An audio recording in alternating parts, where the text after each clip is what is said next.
18 Mayıs Sabah 15 dakika içinde milletin taqdiri alt üst oldu. Arzular kulga çevirildi.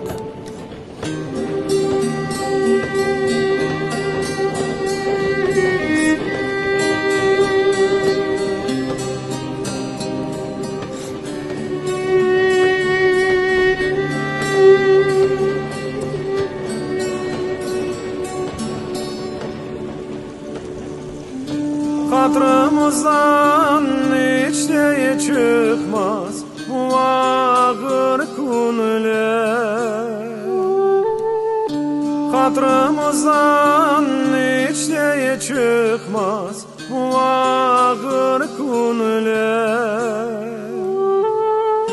15 dakika içerisinde çıkmaz dediler. 15 dakika içerisinde çıkmaz dediler.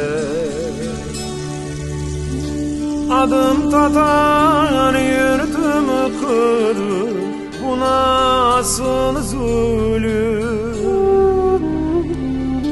Adım tatar yurtum kırır, bu nasıl zulüm? Yok olsun bu kara günler, görmesin gözüm.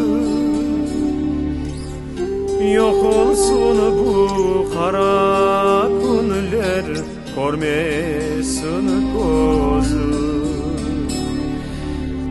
Şu Kırım'ın dağı yüksek, suları salkın. Kırım bizim vatanımız, unutma sakın. Şu Kırım'ın yalısında yeşildir dağlar. Kırım halkı vatan için gece gündüz dağlar.